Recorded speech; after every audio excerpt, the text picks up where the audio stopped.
Welcome along, Chelsea fans, and let's just cut the crap and get straight to it. Here's 6 talking points that are breaking down what's going wrong with Chelsea at the moment. And I want to start with number 1, tactical shape and no plan B. So, look at the game yesterday against Manchester City, and if anything, it highlighted dramatically that what's going wrong with what we're doing. We have a tactical plan, we have a tactical setup, and it works for a period of time. And then when it doesn't work, we don't shift from it. We don't change our mentality. We don't adjust things a little bit to maybe mix things up a bit. And it's just we become predictable. And if anything, you're probably thinking now that opposition are looking at Maresca's tactics and are probably finding this out. But yesterday's tactical shape against Man City was to defend high line, compact, narrow, force them out wide. And for 20 minutes, it worked. It did work. Against Wolves on Monday night, it worked. Then there was an injury against Wolves and someone was down for a few minutes and Wolves switched things up and they then dominated us because they worked out how to play against us. Man City and Guardiola worked out the best way to play against Chelsea was to make runs from deep to beat our high line, and it was causing us some problems. Second half, we dropped off a little bit, and then Haaland pinned our centre-backs and had them on toast because they just worked out what we're trying to do and come up with a solution, whereas we didn't.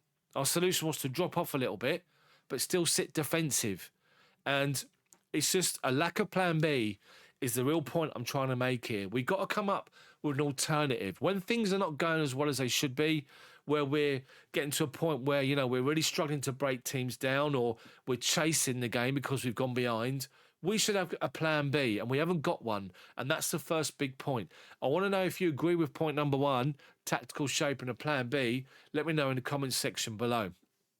Point number 2 is the drop-off that we've had over the last month, 6 weeks.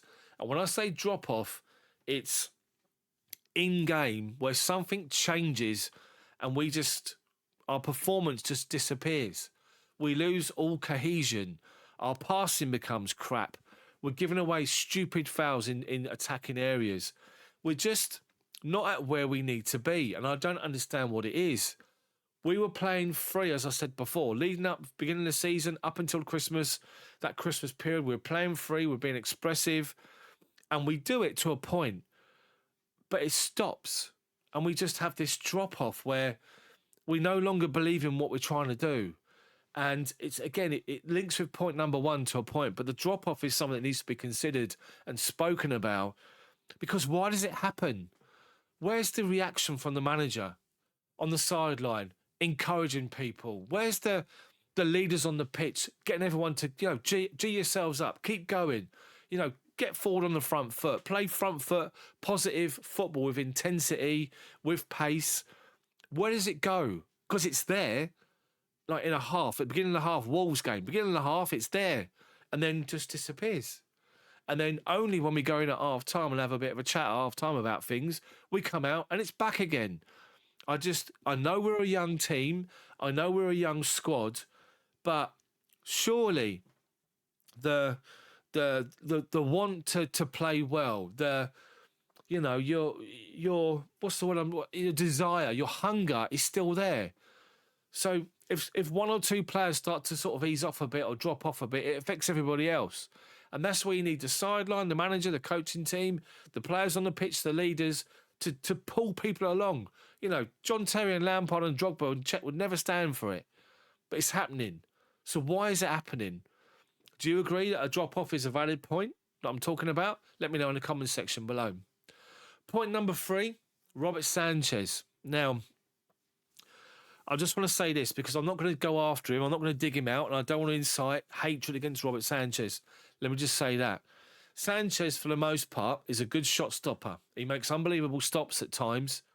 And at times his defence doesn't help him out and he's left in the lurch. Let's just say that. He has, on average, better games than the bad ones. But we have to talk about the bad ones.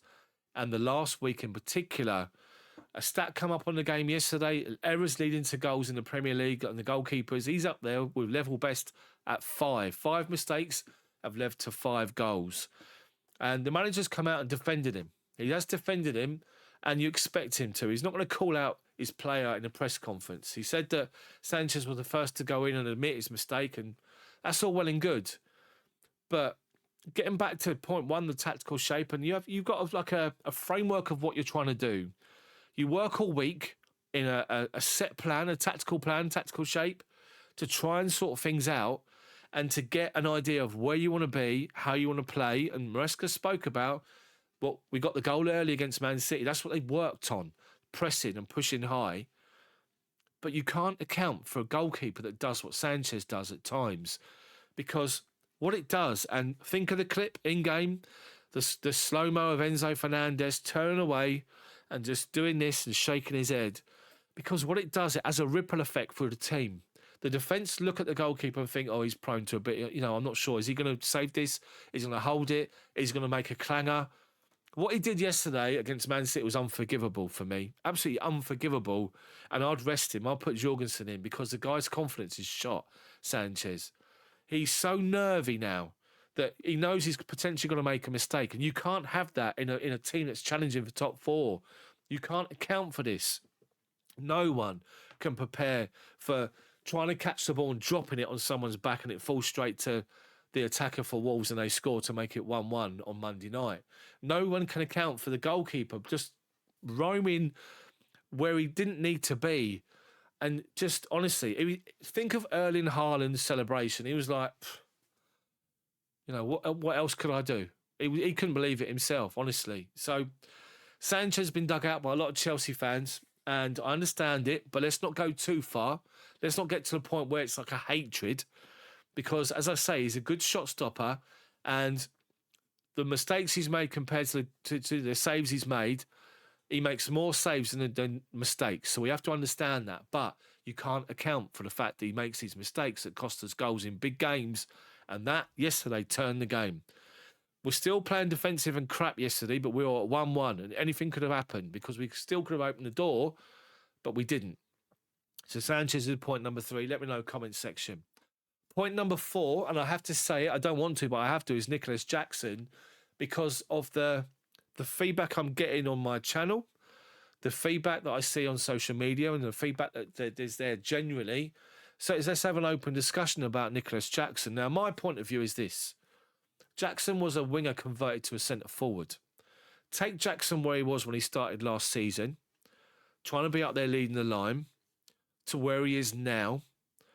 His presence up front has got much better. He leads the line better.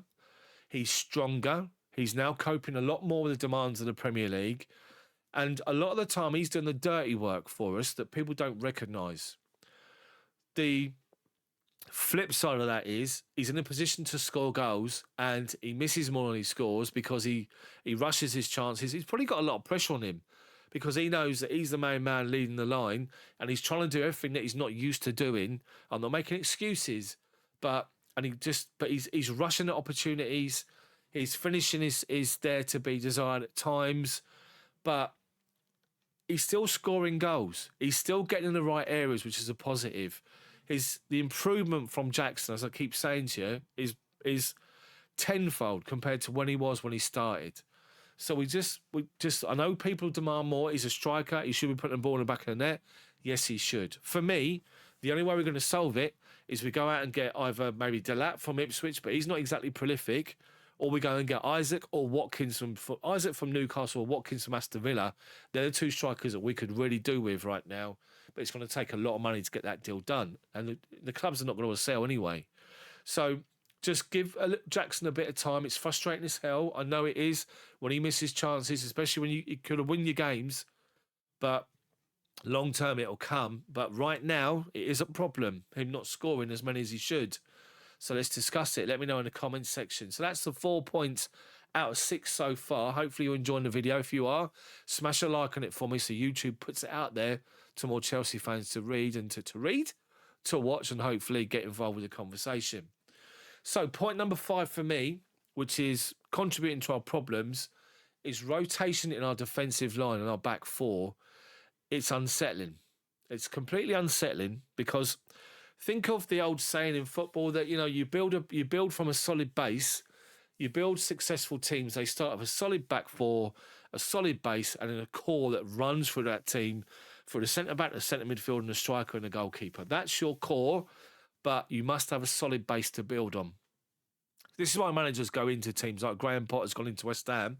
He's trying to sort out the defensive line first. One of the first things he's trying to do. He's not having a lot of success with it, but he's trying to sort out his defensive line. Most managers will do the same thing when they go into a club. Right, we're shipping goals, too many goals. Like think of Pochettino last season, we were conceding so many goals. Maresca's made a point trying to eliminate that, and he has to for the most part. But this chopping and changing of players at right back. I know you've had injuries with Reece James. Cucurella's he's playing most of the weeks anyway. Cole Wills are pretty much, he's nailed on week in, week out. And you've got Chalobah come back in. So over the last couple of games, Chalobah's been there. But before that, it was Tosin 1 week. Then it was Badiashile next week, 1 week. Then you had Gusto. But we just have to, the manager has to sit, for me, and go, right, what is my best options at the back four? I think it's the back four that started the game yesterday. I think Malo Gusto's hard done by because I think the guy is a great player. Some people might think he's a little bit a luxury defender maybe, but I think his defending is good, Malo Gusto. Could you, if anything, push Reece into the middle of midfield maybe? But I'm not sure. I think the game might go pass him by. But Reece James is just someone that you need on that right-hand side. Now, he hardly got forward yesterday. There's a big point for you just to make. But the back four needs to be solid. It needs to play week in, week out. And I like the fact that Chalobah and Colwell are together. I think that's the partnership that takes us forward. Fofana, hard done by, but Fofana's sick note, injury prone. Let's be honest, it's not, mate, no airs or graces. Fofana has been at our football club for 3 years, and he's played 20 games. He's injury prone and we can't rely on him now. I hate saying that because I love Fofana, but we have to cut to the chase and matter of fact. So our back four, Cucurella, James, Chalobah, Colwell, stick with those week in, week out. Don't make changes. Don't rotate it. Keep a settled back four so we got something to build on. They then build a relationship with Sanchez, Jorgensen, whoever. People are talking about bringing Petrovic back. I would do that. I'll bring Petrovic back as well. But anyway, manager's got to decide on the goalkeeper, stick with him, decide on the back four. That back four must remain week in, week out now, between now and the end of the season. That's it. No chopping and changing. It's unsettling and it creates just uncertainty between the players. That's point number 5. Let me know what you think about that in the comments section below. And the final point number 6, for me, is the substitutions in game. Now, think of yesterday's game, and I applauded my live match commentary. I was saying, Maresca, change it. Bring Nkunku on for Jackson.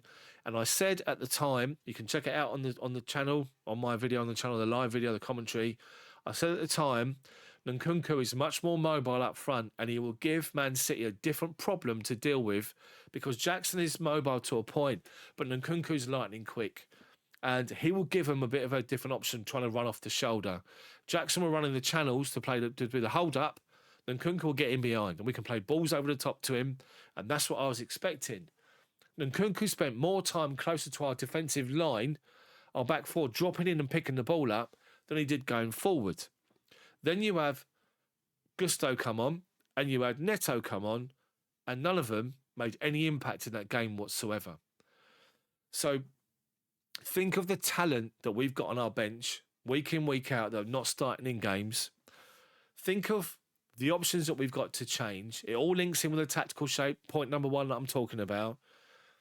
But you're looking for your substitutes to come on and to make an impression and to change the game. But the manager's got to take responsibility because at times he doesn't make substitutions quick enough. Substitutions are not quick enough at all. Yesterday it was. Nkunku, half an hour in, didn't do a stroke. But you're looking to identify, right, I'm going to change this up. I'm going to use this person on the bench because they're aching and keen to get on the pitch. But they need to get on the pitch and deliver. They need to come on and make a contribution because what's the point? So it's just the whole situation with subs. When we make them, the impact they have when they come on, we need to do better. We need to do much, much better in all aspects. But let me know what you think about the subs as well. Do you agree with what I'm saying? So point number 1 was a tactical shape, just to recap. Point number 2 was a drop-off in games that we have. Point 3 was Sanchez. 4 was Jackson. 5 was rotating the back 4, and 6 was the substitutions. These are all elements that I believe are contributing to our poor form at the moment, and I want you guys to let me know what you think. Do you agree with what I'm saying? If you do, then post a comment in the comment section, but please smash a like on the video. All important, it puts it out there to more Chelsea fans to see, and then obviously subscribe to the channel if you haven't done so already, but make sure you hit the bell for notifications so you'll notify my videos come out. As you can see, I'm doing a lot more videos now on the channel, and hopefully you enjoy them. I tried to cut to the chase and make it simple.